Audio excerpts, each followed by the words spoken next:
Բարև բոլորին, ես Լուսինեն եմ, քաղբանտարկյալ Նարեկ Սամսոնյանի կին եմ։ Ինչպես եւ խոստացել էի նախորդ հոլովակում, շարունակում եմ խոսել ձեզ հետ, պատմելով մեր մասին։ Այս վիդեոշարքի ընթացքում ներկայացնելու եմ բոլոր այն հետապնդումները դրվագ-արդրվագ, որոնց միջով մենք անցել ենք Փաշինյանական Հայաստանում։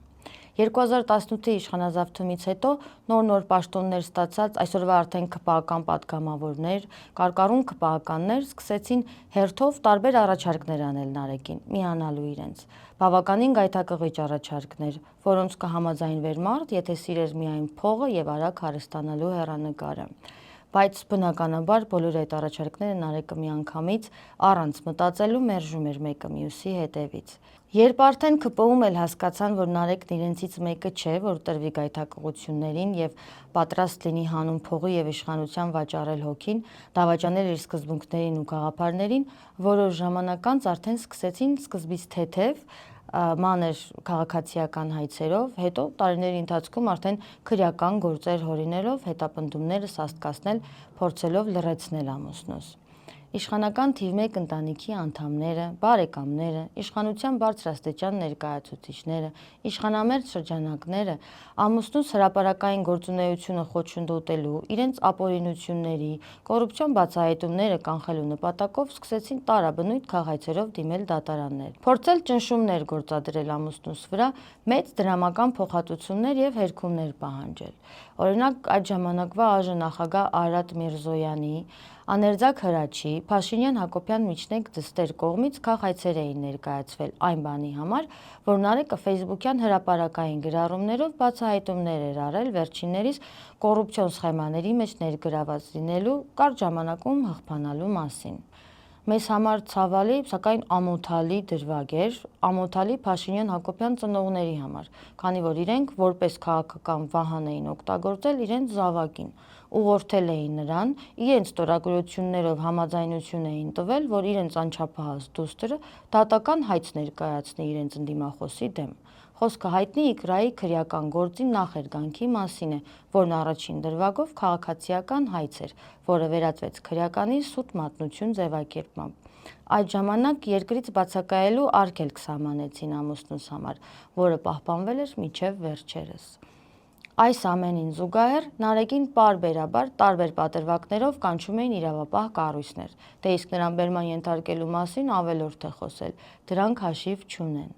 Ոմանց համար այս բոլոր հետապնդումները եղել են զուտ ժամանակագրություն, ոմանց համար վիճակագրություն, իսկ ոմանց համար էլ թքած ունենալու ինչ-որ բան, բայց ինձ համար, մեր ընտանիքի համար, դրանք եղել են ապրումներ, որոնք սրտներումս ապրել ենք լուռ, խորը գիտակցում ունենալով, թե ինչու են դրանք տեղի ունենում։ Մենք պատրաստ ենք եղել հանուն մեր պետության անցնել դրա միջով։ Մենք պատրաստ ենք եղել պայքարել եւ ոչ մի պարագայում հետ չկանգնել մեր պայքարից։ Էլի եմ ասում մենք, քանի որ ես Նարեկի ամեն մի հայտարարության, ամեն մի խոսքի տակ ստորագրել եմ ու ստորագրում եմ այսօր։ Մեր սերը մեր պետության հանդեպ վեր է ամեն ինչից։ Ու սրանք զուտ գեղեցիկ խոսքեր չեն, սրանք ապրած խոսքեր են, որ այս տարիների ընթացքում արձանագրվել են փաստերով։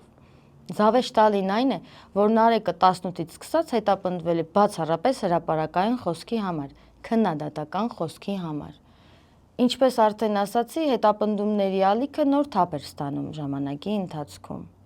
Կարող եմ ինձ համար հիշարժան մի դեպք պատմել հետապնդումների մասին։ Խոսքը 2019 թվականի մասին է։ Ավելի կոնկրետ փետրվարի 8-ին,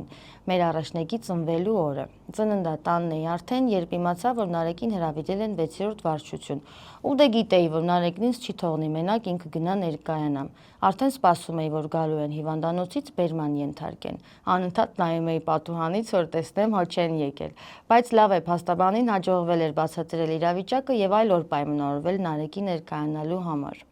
Այնպես որ շինծ ու գործերի թիրախ դառնալը նորություն չէ մեզ համար։ Տարիների ընթացքում արդեն որևէ հանգամանք չի մնացել, հետապնդման որևէ առիթ չի մնացել, որ մեզ զարմացնի։ Շարունակելով պայքարը, 2019 թվականին ապրիլի 1-ի կապակցությամբ Նարեկն Արթուր Դանիելյանի եւ այլ ընկերների հետ Սուտ Նիկոլ նախաձեռնության մեկնարկը տվեցին խորհրդանշական ակցիայով, որի շրջանակներում հանրությանն իրազեկում էին Փաշինյանի ստերի մասին, որոնցով եւ նախքան իշխանազավթումը եւ դրանից հետո շարունակ մոլորեցնում էին ժողովրդին։ Այդ ժամանակաշրջանի համար անհնարին թվացող բան էին Սուտ Նիկոլի շրջանակներում իրականացվող ակցիաները, քանի որ 18 էйֆորիան դեռ ամբողջությամբ չէր մարել, եւ շատերն էին դեռևս աջակցում իշխանություններին, համարելով, որ նոր են երկրի կառավարումը ստանձնել եւ պետք է հնարավորություն տալ նրանց, որպեսզի աշխատեն, ոչինչ որ սխալվեն։ Հավատում էին, որ դրանք միտումնավոր չեն արվում եւ կուղեն իրենց։ Սակայն ժամանակը ցույց տվեց, որ այս մարդիկ եկած օրվանից իրենց գործունեությունը ծավալել են իջարս Հայաստանի Հանրապետության, ստերով ու կեղծիքներով բթացնելով հանրությանը։ Բնական է, որ Սուտ Նիկոլը լավ տարածում էր գտնում հանրության շրջանում եւ դա չէր կարելի այդպես թողնել։ Սկսեցին արդեն ակցիաների մասնակիցներին բերման ենթարկել ուղիղ եթերում։ Այդ ժամանակ մեր տանը շուրջօրյա ռեժիմով միացված էր Armnews-ը։ Իրենք օնլայն ռեժիմով լուսաբանում էին ակցիաները, թե ում, որտեղ, երբ, ինչ պայմաններում էին բերման ենթարկում։ Ու հա սպասում էի, որ հեսա Նարեկի բերման ենթարկվելն են ցույց տալու։ Արդեն սովորական էր դառնում իր բերման ենթարկվելն ու անգամ դեպքեր էին լինում, որ ուշացնում էին, անհանգստանում էին։ Իդեպ անտիֆեյք հարթակը ստեղծվել է հենց 2019 թվականի մարտին, վերհանելու ճշմարտությունը իշխանական ֆեյք ֆաբրիկաների կողմից տեղեկատվական դաշտ նետվող ստերին զուգահեռ։ Սրանց մոտ առաջին իսկ օրվանից ամենալավն աշխատել է միայն ֆեյքերի ֆաբրիկան։ Սրանք գործի էին դրել հայոյող ֆեյքերի, կանաց, մի ամբողջ բանակ, որի միջոցով կարողանում էին այնպիսի ստեր դաշտ նետել, որ իրենց ընտրազանգվածի համար արժանահավատ լիներ։ Սակայն անտիֆեյքն իր գործունեությամբ բարձրաձայնում էր իշխանական ստերի եւ կեղծիքների մասին, համադրում դրանք իրականության հետ եւ հանրության ուշադրությունը հրավիրում իրական փաստերի վրա։ Անտիֆեյքին փոխանցում էին սրանց թալանի, հղբացածության մասին տեղեկատվություն, անտիֆեյքը հրապարակում էր այդ բացահայտումները, իսկ իրավապահները նորից ու նորից գալիս էին ամուսնուս ու իր ընկերների հետևից։ Այժմ նախագահ Արարատ Միրզոյանը ինչ-որ պատվիրակության պատվին անհարկի թանկարժեք ճաշկերույթ էր կազմակերպում հարկատուների հաշվին, անտիֆեյքը դա բացահայտում ու հրապարակում էր, գալիս էին Նարեկին բռնում եւ այսպես շարունակ։ Այնքան են եղել նման առիթներով Նարեկին բռնելը, որ վիճակագրություն չենք վարել, չենք կարող թիվ նշել, թե քանի անգամ է նման բան տեղի ունեցել։ Հաջորդ հիշարժան դեպքը 2020 թվականին է տեղի ունեցել։ Խոսքը հունվարի 28-ի մասին է։ Հայոց բանակի կազմավորման տոնի կապակցությամբ բանակի արժեքը չիմացող իշխանությունները յուրովի շնորհավորեցին բանակում ծառայած ընդդիմադիր տղաներին եւ հորինված առիթներով հատուկ նշանակության ջոկատի միջոցով հերթով բերման ենթարկեցին բաժիններ։ Արդեն ձերբակալվել էին Նարեկ Մալյանը, Արթուր Դանիելյանը, Կոստանտին Տերնակալյանը եւ ամուսինս ի աջակցություն ընկերների գտնվում էր 6-րդ վարչության դիմաց։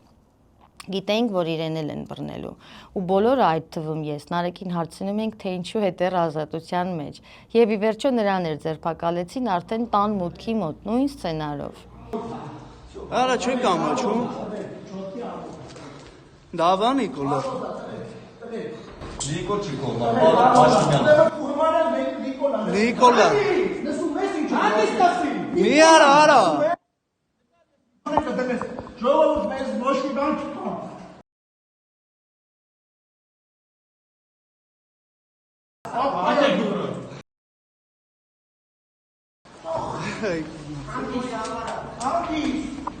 Թերևս այսօրվա վերջին օրինակը Իքրայի արդեն քրեական գործն է։ Տեսնելով, որ դուստր Փաշինյանի մասին Նարեկի գրառման մեջ քրեական գործ հարուցելու որևէ հիմք չկա, Նարեկին կանչում են հարցաքննության եւ այդ ընթացքում ամուսինս հրաժարվում է ցուցմունք տալ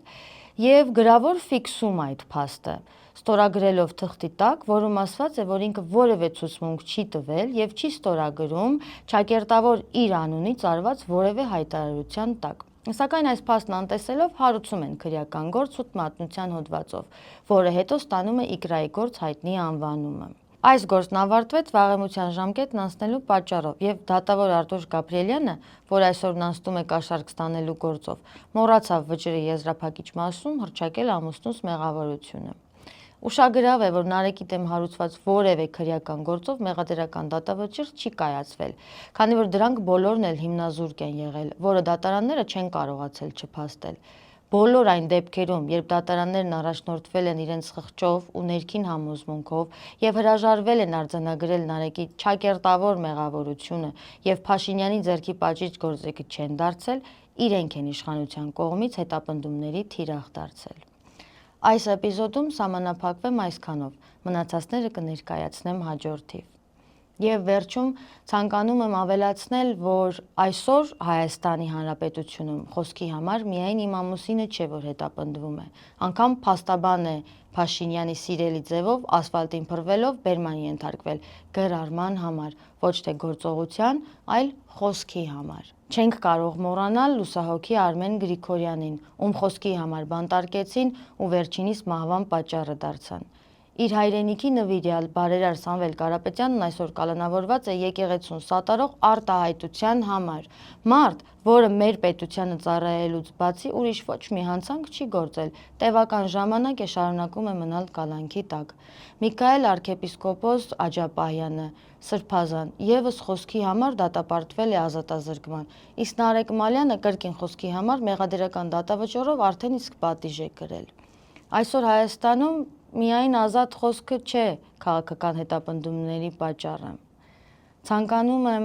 անպայման առանձնացնել այսօր միակ կին քաղբանտարկյալ Լիդիա Մանթաշյանի դեպքը, որը բացահայտ քաղաքական հետապնդման մասին է։ Ընդամենը 2 օր առաջ 3 ամսով անհիմն երկարացվեց Լիդիայի կալանքը, ինչը խոսում է այս իշխանությունների ոչ միայն կառավարման ոճի, այլև բարոյականության հանդեպ այլասերված պատկերացումների մասին։ Որպես կին, ով շատ լավ գիտի ինչ է քաղաքական հետապնդումն ու դրա հետևանքով զրկանքներ կրելը, իմ քաղաքական եւ կանացի սոլիդարությունն եմ հայտնում Լիդիա Մանթաշյանին եւ ուժ ու կորով եմ մաղթում այս պատվաբեր, բայց կնոջ համար բարդ փորձությունն անցնելու ճանապարհին։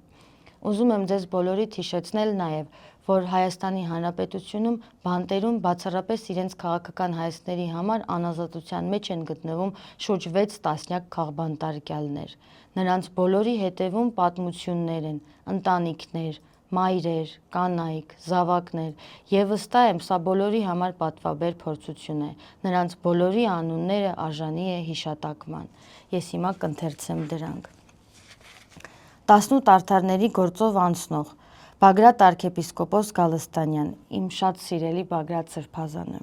Լիդիա Մանթաշյան, Մովսես Շարբաթյան, Տիգրան Գալստյան, Արմեն Ալեքսանյան, Իգոր Սարգսյան, Միհրան Մախսուդյան, Արման Իսրայելյան, Տիգրան Թոփալյան, Արա Ռոստոմյան, Արցախի համար ընկած հերոս Հակոբ Ռոստոմյանի հայրը, Հայկ Շահնազարյան, Կարո Օկոմուշյան, Արսեն Ղազարյան, Վահագն Չախալյան, Արցախի ազգային ժողովի պատգամավոր Դավիթ Գալստյան, Հայաստանի Հանրապետության ազգային ժողովի պատգամավոր Արթուր Սարգսյան, բարերար Սամվել Կարապետյան, Գարիկ Գալեյան, հայրենիքի համար ընկած հերոս Մխիթար Գալեյանի հայրը, Արսեն Ղուկասյան, անհետ կորած զինծառայող Սարգիս Ղուկասյանի հորեղբայրը, համանքապետեր Դավիթ Համբարձումյան, Վարդան Ղուկասյան, նաև մոտ 30 գյումրեցիներ, որոնց անունները ցավոք հայտնի չեն, Անդրանիկ Չամիչյան, նույն ստրայքբոլի գործով անցնող երիտասարդը, Միքայել arczepiskopos Աջապահյան, Վեհապար Հայրապետի եղբայրը Գևորգ Ներսիսյան, Վեհապար Հայրապետի եղբոր որդին Համբարձում Ներսիսյան, Տեր Գարեգին քահանա Արսենյան, Մկրտիչ եպիսկոպոս Պրոշյան եւ դե Վազգեն Սաղաթելյան ու Նարեկ Սամսոնյան։ Ինչպես արդեն ասացի, այս անունները զուտ անուններ չեն, դրանց տակ կան պատմություններ, ընտանեկան զրկանքներ, կարոտ, սպասում եւ պայքար։ Եկեք չմոռանանք այս մարդկանց մասին։ Ազատություն ռեժիմի քաղաքական գերիներին։